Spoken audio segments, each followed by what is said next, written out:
പ്രബോധനം എന്ന് പറയുന്നത് അതൊരു മുഅ്മിനിന്റെ ജീവിത സബര്യയായിട്ട് മാറണം. മോനെ നീ നിസ്കരിക്കണമെന്ന് പറഞ്ഞു കൊടുക്കുക എന്ന് പറയുന്നത് ഒരാളുടെ ബാധ്യതയാണ്. നൂഹ് അലൈഹി സ്വലാത്തു വസ്സലാമിൻ്റെ ആ ഒരു ത്യാഗസമ്പൂർണമായിട്ടുള്ള ജീവിതം പഠിക്കുമ്പോഴാണ് ഈ നമുക്ക് ബോധ്യമാവുന്നത്.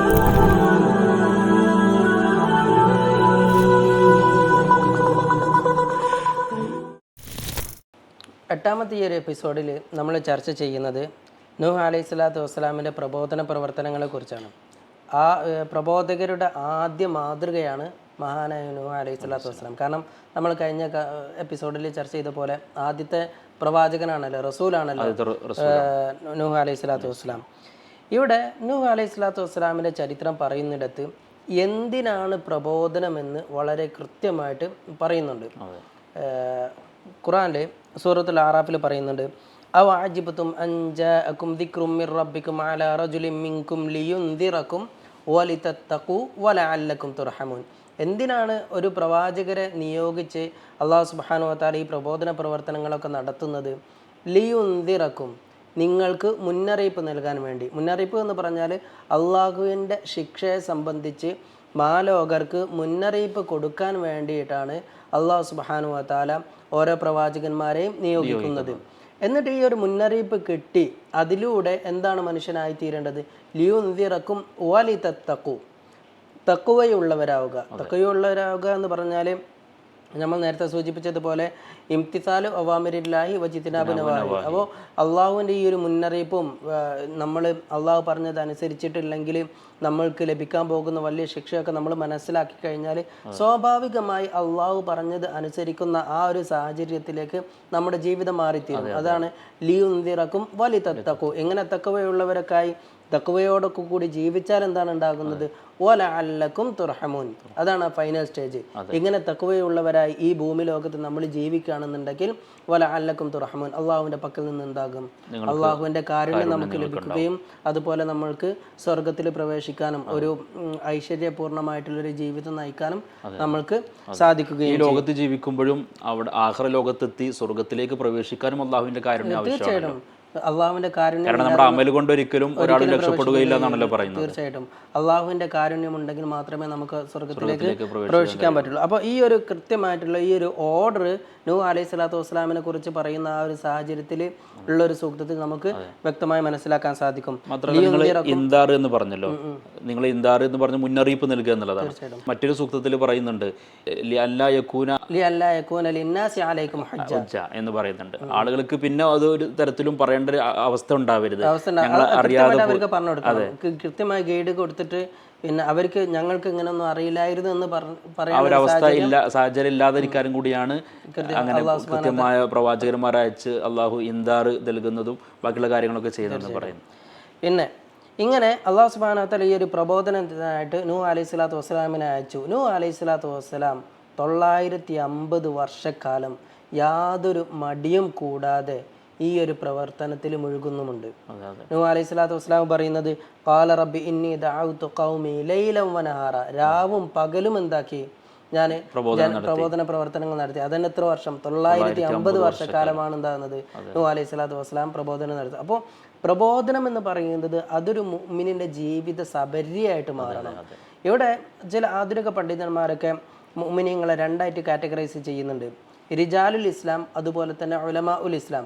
ഉലമാ ഉൽ ഇസ്ലാം എന്ന് പറഞ്ഞാൽ അത് ഇസ്ലാമിൻ്റെ അറിവ് ആഴത്തിൽ പഠിച്ച ഏതാനും ചില ആളുകൾ മാത്രമാണ്. എന്നാൽ റിജാലുൽ ഇസ്ലാം എന്ന് പറഞ്ഞാൽ അത് പ്രബോധന പ്രവർത്തനങ്ങളിൽ ഏർപ്പെടുന്നവരാണ്. അത് എല്ലാവരും നിർവഹിക്കണമെന്നാണ് പറയുന്നത്. അഥവാ നന്മ എല്ലാ ഒരാളുടെയും ബാധ്യതയും അവർക്ക് അറിയുന്ന നന്മ ഉണ്ടാക്കണം, മറ്റുള്ളവർക്ക് പറഞ്ഞു കൊടുക്കണം. നിസ്കരിക്കണം ഇപ്പം എല്ലാവർക്കും അറിയാലോ. അപ്പം നിസ്കരിക്കാത്ത ഒരാളെ കണ്ടാൽ മോനെ നീ നിസ്കരിക്കണമെന്ന് പറഞ്ഞു കൊടുക്കുക എന്ന് പറയുന്നത് ഒരാളുടെ ബാധ്യതയാണ്. നൂഹ് അലൈഹി സ്വലാത്തു വസ്സലാമിൻ്റെ ആ ഒരു ത്യാഗസമ്പൂർണമായിട്ടുള്ള ജീവിതം പഠിക്കുമ്പോഴാണ് ഈ ഒരു പ്രബോധന പ്രവർത്തനം എത്രത്തോളം റിസ്ക് ഉള്ളതാണ്. ആ ഒരു റിസ്ക് ഒക്കെ ഏറ്റെടുത്തുകൊണ്ട് തന്നെ നമ്മൾ അത് ചെയ്യണമെന്ന് നമുക്ക് വ്യക്തമാക്കി നമുക്ക് ബോധ്യമാവുന്നത്. മാത്രമല്ല ഈ പ്രവാചകന്മാരൊക്കെ ഏതൊരു സാഹചര്യത്തിലും ഈ ഒരു പ്രബോധനം വെടിഞ്ഞിട്ടില്ല എന്നാണ് ഖുറാനിൽ നിന്ന് നമുക്ക് മനസ്സിലാവുന്നത്. ഒരു സൂക്തമുണ്ട്, അം കുന്തും ശുഹദാ ഇദ് ഹദറ യാഖൂബൽ മൗത്ത് ഇദ് ഖാല ലിബനീഹി മാ തഅബുദൂന മിൻ ബഅദി. യാഖൂബ് അലൈഹി സ്വലാത്തു വസ്സലാം മരണാസന്നനായിട്ടുള്ള ആ ഒരു സന്ദർഭത്തിൽ എല്ലാ മക്കളെയും കൂടി വിളിച്ചു കൂട്ടി അവരോട് പറയുന്നത് എന്താണ്? അവിടെ ഇന്ന സ്വത്തുണ്ട്, അത് നിങ്ങൾ ഇന്ന ചെയ്തോളിട്ടോ, അല്ലെങ്കിൽ ഇന്ന ബിസിനസ് ഉണ്ട്, അത് ഇന്ന ചെയ്തോളിട്ടോ എന്നൊന്നുമല്ല. മാ തഅബുദൂന മിൻ ബഅദി, എനിക്ക് ശേഷം നിങ്ങൾ ആരെ ആരാധിക്കുമെന്നാണ് ചോദിക്കുന്നത്. അപ്പോൾ ആ ഒരു ക്രിട്ടിക്കൽ സന്ദർഭത്തിലും പ്രബോധനത്തിൽ നിന്ന് ഒരിക്കലും എന്താണ് പിന്മാറാൻ തയ്യാറാകുന്നില്ല. അപ്പോൾ പ്രബോധനം ജനങ്ങൾ അവസാന നിമിഷത്തിൽ പോലും തങ്ങളുടെ ദൗത്യം നിർവഹിക്കാനുള്ള ഒരു നിർവഹിച്ചുകൊണ്ടിരിക്കുകയാണ് ചെയ്യുന്നത്. അപ്പോൾ അതെല്ലാവരും ഖുർആനിൽ തന്നെ പറയുന്നു, കുന്തും ഖൈറ ഉമ്മത്തിൻ ഉഖ്രിജത് ലിന്നാസി തഅ്മുറൂന ബിൽ മഅറൂഫ് വതൻഹൗന അനിൽ മുൻകർ. ജനങ്ങൾക്ക് നല്ലത് പറഞ്ഞു കൊടുക്കുകയും ചീത്തയായ പ്രവർത്തനങ്ങളിൽ നിന്ന് അവരെ തടയുകയും ചെയ്യുക എന്ന ഉദ്ദേശത്തിലാണ് നിങ്ങളെ അള്ളാഹു സൃഷ്ടിച്ചത് എന്ന് തന്നെ അള്ളാഹു പറയുന്നുണ്ട്. വൽതകും മിൻകും ഉമ്മത്തി യദ്ഉന ഇലൽ ഖൈരി വയഅ്മുറൂന ബിൽ മഅറൂഫി വയൻഹൗന അനിൽ മുൻകർ. പല സൂക്തങ്ങളിലായിട്ട് അള്ളാഹു പറയാണ്. മാത്രമല്ല മറ്റൊരു സൂക്തത്തിൽ പറയുന്നുണ്ട്, ഇങ്ങനെ ചെയ്തിട്ടില്ലെങ്കിൽ അള്ളാഹുവിൻ്റെ പക്കൽ നിന്നുള്ള കഠിനമായിട്ടുള്ള ശിക്ഷ ലഭിക്കുമെന്ന് പറയുന്നുണ്ട്. ലഅനല്ലദീന കഫറു മിൻ ബനി ഇസ്രാഈല അലാ ലിസാനി ദാവൂദ വഈസ ഇബ്നു മറിയം ദാലിക ബിമാ അസൗ വകാനു യഅതദൂൻ. ദാവൂദ് അലൈഹി സ്വലാത്തു വസ്സലാം, അതുപോലെ തന്നെ ഈസാ അലൈഹി സ്വലാത്തു വസ്സലാമിൻ്റെ അവരിലൂടെ ഒരു ജനത, ബനൂ ഇസ്രായേലിൽ ഒരു ജനത എന്താക്കി? ശപിക്കപ്പെട്ടു. എന്നിട്ട് അതിൻ്റെ എന്തുകൊണ്ട് അവരെ ശപിച്ചു എന്നുള്ളതിന് കാരണം പറയുന്നത് നമ്മളൊക്കെ കണ്ണ് തുറപ്പിക്കേണ്ട ഒരു കാര്യമാണ്. അള്ളാഹു പറയുന്നത്, കാനൂ ലാ യതനാഹൗന അൻ മുൻകരിൻ ഫഅലൂഹു ലബിസ മാ കാനൂ യഫ്അലൂൻ. അവർ തിന്മ ചെയ്യുന്നവരാണ് എന്നല്ല, കാനൂ ലാ യതനാഹൗന അൻ മുൻകരിൻ ഫഅലൂ, മറ്റുള്ളവർ ചെയ്യുന്ന തിന്മയിൽ നിന്ന് അവരെ തടയാത്തവരായിരുന്നു ഇവർ എന്നാണ് പറയുന്നത്. അപ്പോൾ ഇതിൽ നിന്ന് തന്നെ ഒരാൾക്ക് നല്ലത് പറഞ്ഞു കൊടുക്കുക എന്നുള്ള എത്രത്തോളം ഒരു മുഅ്മിനിന്റെ ബാധ്യതയാണ് എന്ന് ഇതിൽ നിന്നൊക്കെ നമുക്ക് മനസ്സിലാക്കാം. ഒരു തെറ്റ് കണ്ടാൽ അത് തിരുത്തുക എന്നുള്ള ബാധ്യത ഒരു വിശ്വാസിയുടെ ബാധ്യതയാണ്. അത് രാവും പകലും എന്ന് നോക്കാതെ, നൂഹ് അലൈഹി സ്വലാത്തു വസ്സലാമിന്റെ അത് എത്ര ടൈം എന്ന് നോക്കരുത്. നൂഹ് അലൈഹി സ്വലാത്തു വസ്സലാം 950 വർഷക്കാലാണ് പ്രബോധനം നടത്തിയത്. എന്നിട്ടും പറയുന്നത് വമാ ആമന മഅഹു ഇല്ലാ ഖലീൽ. അപ്പം നമ്മൾ റിസൾട്ടിലേക്ക് നോക്കേണ്ട ആവശ്യമില്ല, നമ്മുടെ ദൗത്യം നിർവഹിക്കുക എന്നുള്ള ആ ഒരു വലിയൊരു സന്ദേശമാണ് നൂഹ് അലൈഹി സ്വലാത്തു വസ്സലാമിന്റെ ജീവിതം. നിങ്ങൾ പിന്നെ ഈ പ്രബോധനവുമായി ബന്ധപ്പെട്ട നിരന്തരമായ പ്രബോധനം ഇരുന്നു എന്ന് പറഞ്ഞപ്പോൾ ഓർമ്മയിലേക്ക് വരുന്ന ഒരു കാര്യമാണ്. നബിതങ്ങളുടെ ജീവിതത്തിൽ നിരന്തരം അങ്ങനെയായിരുന്നു. ഓരോ സന്ദർഭത്തിലും ആളുകൾ ഇസ്ലാമിലേക്ക് വരുന്നൊരു സാഹചര്യമാണ് ഉണ്ടായത്. മാത്രമല്ല അവസാനം നബിതങ്ങൾ വഫാത്താകുന്ന വേളയിൽ പോലും ചുണ്ട് മന്ത്രിക്കുന്ന സമയത്ത് ആയിഷ ബീവി തന്റെ ചെവി ചുണ്ടോടടുപ്പിക്കുമ്പോൾ റസൂലുള്ള പറയുന്നത്, എൻ്റെ ഫാത്തിമ എവിടെ, എൻ്റെ ഹസൻ ഹുസൈൻ എവിടെ എന്നല്ല ചോദിക്കുന്നത്. അവിടെയും എൻ്റെ സമൂഹത്തോട്, എൻ്റെ സമുദായത്തോട് നിസ്കാരത്തിന്റെ കാര്യം ശ്രദ്ധിക്കാൻ പറയണട്ടോ, അസ്വല എന്നാണ് നബിതങ്ങൾ മന്ത്രിച്ചുകൊണ്ടിരുന്നത്. പാടാണ് ആ ഒരു ചരിത്രം നമ്മളെ പഠിപ്പിക്കുന്നത്. പിന്നെ ഇങ്ങനെയൊക്കെ ആയിട്ട് നൂഹ് അലൈഹി സ്വലാത്തു വസ്സലാം പ്രബോധന പ്രവർത്തനങ്ങളിലേക്ക് ഇറങ്ങിയ സന്ദർഭത്തിൽ എന്തായിരുന്നു അവരുടെ പ്രതികരണം? അവർ പല കാര്യങ്ങളും പറഞ്ഞിട്ടുണ്ട്. സൂറത്തുൽ മുഅ്മിനൂനിൽ അത് വളരെ ക്ലിപ്തപ്പെടുത്തി വളരെ ചുരുങ്ങിയ വാക്കുകളിൽ അത് പ്രതിപാദിക്കുന്നുണ്ട്. അല്ലാഹു സുബ്ഹാനഹു വ തആല പറയാണ്, വലഖദ് അർസൽനാ നൂഹൻ ഇലാ ഖൗമിഹി ഫഖാല യാ ഖൗമി അബ്ദുല്ലാഹ മാ ലക്കും മിൻ ഇലാഹിൻ ഗൈറു അഫലാ തത്തഖൂൻ. നിങ്ങൾ അള്ളാഹു അല്ലാത്ത മറ്റൊരാളെയും ആരാധിക്കരുത് എന്ന് പറഞ്ഞിട്ട് നൂഹ് അലൈഹി സ്വലാത്തു വസ്സലാം ആ ഒരു ജനതയിലേക്ക് പ്രബോധന പ്രവർത്തനങ്ങളുമായിട്ട് ചെന്നെത്തി. അപ്പോൾ ഫഖാലൽ മലഉൽ ലദീന കഫറൂ മിൻ ഖൗമിഹി മാ ഹാദാ ഇല്ലാ ബശറും മിസ്ലുക്കും. അവർ നൂഹ് അലൈഹി സ്വലാത്തു വസ്സലാം പറയുന്ന കാര്യങ്ങളിലേക്കല്ല നോക്കിയത്, നൂഹ് അലൈഹി സ്വലാത്തു വസ്സലാമിലേക്കാണ് നോക്കിയത്. നൂഹ് അലൈഹി സ്വലാത്തു വസ്സലാം ഇതൊരു നമ്മളെപ്പോലുള്ളൊരു മനുഷ്യൻ മാത്രമാണ്, അല്ലാതെ പിന്നെ നൂഹ് അലൈഹി സ്വലാത്തു വസ്സലാം പറയുന്നത് എത്ര മാത്രമായ കാര്യമാണ് എന്നല്ല നോക്കുന്നത്. നമ്മെ സംബന്ധിച്ചിടത്തോളം നമ്മൾ പറയുന്ന കാര്യം പ്രസക്തമാണെന്നാണ് നമ്മൾ നോക്കേണ്ടത്, അല്ലാതെ പറയുന്ന ആളെ തീരെ നോക്കണ്ട എന്നല്ല പറയുന്നത്. പക്ഷെ ഇവരെന്താണ്, നൂഹ് അലൈഹി സ്വലാത്തു വസ്സലാം നമ്മളിപ്പോൾ ഒരു മനുഷ്യനാണ് എന്ന് പറഞ്ഞിട്ട് 100% അവഗണിക്കുകയാണ് ചെയ്യുന്നത്. അത് ഒരിക്കലും ഒരു എന്താ പറയുക, ഒരു നല്ല പ്രവണതയല്ല എന്നാണ് ഈ ഒരു സൂക്തം നമ്മളെ പഠിപ്പിക്കുന്നത്. അതുപോലെ തന്നെ പറയുന്നത് യുരീദു അൻ യതഫദ്ദല അലൈക്കും, അവർ മറ്റു വലിയ എന്താണ് ലക്ഷ്യത്തിനും വേണ്ടിയിട്ടാണ് നൂഹ് അലൈഹി സ്വലാത്തു വസ്സലാം. കാരണം അവർക്ക് ഒരിക്കലും എന്താ ഒരു നന്മയിലേക്ക് വരാൻ എന്താകുന്നില്ല, അവർക്ക് താല്പര്യമില്ല. ആവശ്യമില്ലാത്ത തീർത്തും ജെനുവിൻ അല്ലാത്ത വാലിഡ് അല്ലാത്ത ഒരുപാട് ദുരാരോപണങ്ങൾ ഉന്നയിക്കുക മാത്രമാണ് എന്താക്കുന്നത് അവരെ നൂഹ് അലൈഹി സ്വലാത്തു വസ്സലാമിനെതിരെ ഉന്നയിക്കുന്നത്. പിന്നെ പറയാണ് വലൗ ഷാ അല്ലാഹു ലഅൻസല മലായികത മാ സമിഅനാ ബിഹാദാ ഫി ആബാഇനൽ അവ്വലീൻ. ഇങ്ങനെ നമ്മൾ ഇതിനു മുമ്പ് ആരും ഇങ്ങനത്തെ ഒന്നും പറഞ്ഞു കേട്ടിട്ടില്ലല്ലോ. പിന്നെ അള്ളാഹു ഉദ്ദേശിച്ചിരുന്ന അഥവാ നബി സല്ലല്ലാഹു അലൈഹി വസല്ലമയോട് പറഞ്ഞ അതേ കാര്യം തന്നെ. അള്ളാഹു ഉദ്ദേശിച്ചിരുന്നെങ്കിൽ ഒരു മലക്കിനെ അയക്കുക, എന്തിനാണ് റസൂലിനെ അയച്ചത്, ഒരു വ്യക്തിയെ അയച്ചത് എന്നൊക്കെ ആരോപിച്ചിട്ടുണ്ട്. അപ്പോൾ ഇതൊക്കെ നമ്മൾ മനസ്സിലാക്കേണ്ടത് ഈ ഒരു പ്രബോധന പ്രവർത്തനത്തിലുണ്ടാകുന്ന ഏത് കാലഘട്ടമാണെങ്കിലും അതിനെ എതിർക്കുന്നവരൊക്കെ പറയുന്ന ന്യായങ്ങളൊക്കെ എന്തായിരിക്കും, സെയിം ആയിരിക്കും. ചെറിയ ചെറിയ അതിന്റെ ഒരു പിന്നെ നിർവഹണത്തിൽ അല്ലെങ്കിൽ സംസാരത്തിന്റെ ഒരു വേർഡിങ്ങിൽ ചെറിയ ചെറിയ വ്യത്യാസങ്ങൾ ഉണ്ടായേക്കാം. പക്ഷെ എല്ലാവരുടെയും ഒരു പറയുന്ന ആശയങ്ങളുടെ ആകത്തുക എന്താണ്, സെയിം ആണ്. റസൂലുള്ളാഹിനോട് നിങ്ങൾ നമ്മൾ അംഗീകരിക്കില്ല, മലക്കാണ് അംഗീകരിക്കുമെന്ന് പറഞ്ഞ അതേ കാര്യം എന്ത് നൂഹ് അലൈഹി സ്വലാത്തു വസ്സലാം മലക്കാണെന്ന് പറയുമ്പോൾ ഒരു അസാധാരണത്വം കാണിക്കണം എന്നുള്ള ഉദ്ദേശത്തിലാണ് അതും കാണിച്ചു കൊടുത്തു നബി തങ്ങൾ. പ്രവാചകന്മാരും കാണിച്ചു കൊടുക്കുമ്പോഴും ഈ കൂട്ടര് ഇസ്ലാമിലേക്ക് വരുന്ന സാഹചര്യം ഉണ്ടാവുന്നില്ല. ആ സാഹചര്യം നമുക്ക് അവിടെ കാണുന്നുണ്ട്. അവരൊക്കെ പറയുന്നത് അസാധാരണത്വം കാണിച്ചാൽ ഞങ്ങൾ വരും എന്ന് പറയുമ്പോൾ അപ്പോഴും അബൂജഹലിനെ പോലുള്ള ആളുകളൊന്നും ഇസ്ലാമിലേക്ക് വരുന്ന സാഹചര്യം, കാരണം അവർക്ക് അത് പിന്നെ അംഗീകരിക്കാൻ മനസ്സിലായി. പിന്നെ ഓരോരോ ന്യായങ്ങൾ ആവശ്യമില്ലാത്ത ഓരോരോ വാലിഡ് അല്ലാത്ത ഓരോരോ കാരണങ്ങൾ ഇങ്ങനെ പറഞ്ഞ് ആരോപിക്കുന്നു എന്നുള്ളൂ.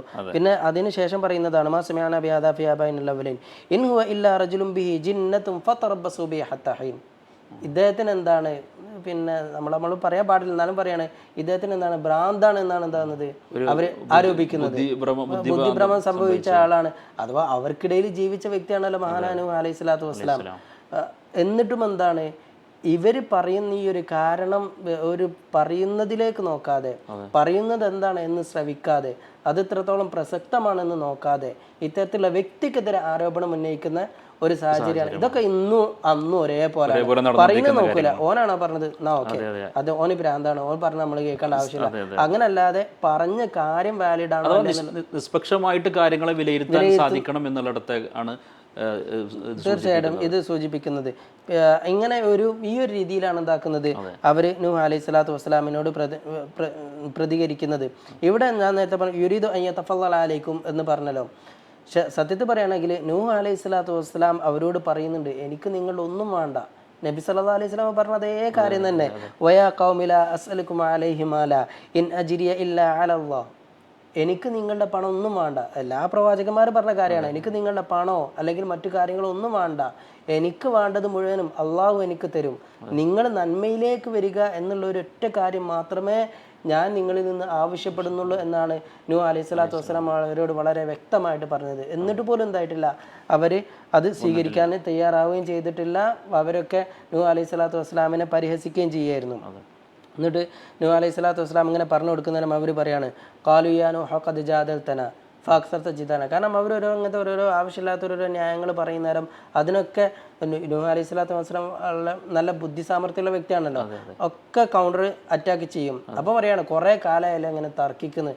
ഖാലു യാ നൂഹ് ഖദ് ജാദൽതന ഫഅക്സർത ജിദാലന, ഞങ്ങളോട് കുറേ കാലമായി തർക്കിക്കുന്നത്, പിന്നെ ഇങ്ങനെ തർക്കിച്ചുകൊണ്ടിരിക്കുകയാണ്.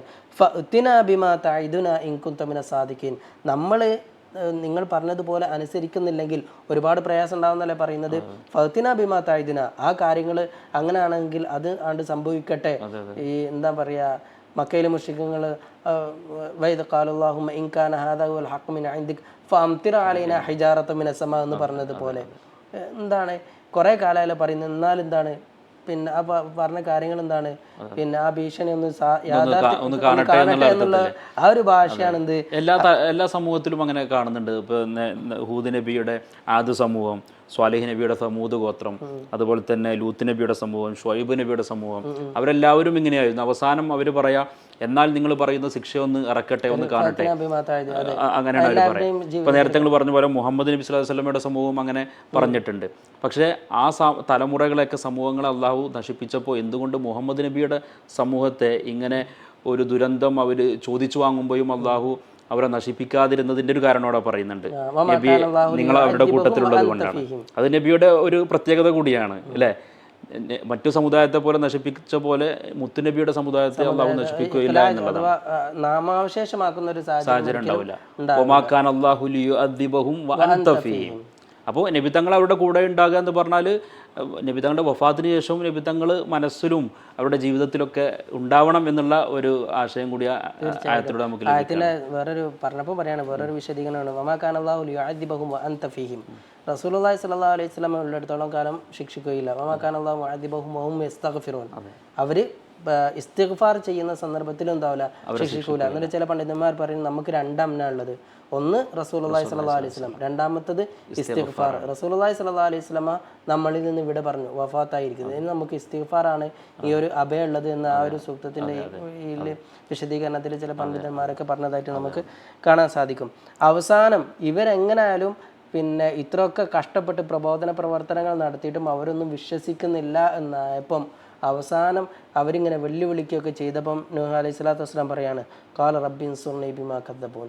അവരൊക്കെ എന്നെ കളവാക്കുകയാണ്, അള്ളാഹു നീ എന്നെ സഹായിക്കുക എന്ന് നൂഹ് അലൈഹി സ്വലാത്തു വസ്സലാം ഉള്ളൊരുക്കി അള്ളാഹുവിനോട് പ്രാർത്ഥിച്ചു. അപ്പോഴാണ് അള്ളാഹു സുബ്ഹാനഹു വ തആല കപ്പൽ നിർമ്മിക്കാനും മറ്റുള്ള കാര്യങ്ങളൊക്കെ പറയുന്നത്. അത് ഇൻഷാ അല്ലാഹ് നമുക്ക് അടുത്ത എപ്പിസോഡിൽ ചർച്ച ചെയ്യും. അള്ളാഹു തൗഫീഖ് നൽകട്ടെ.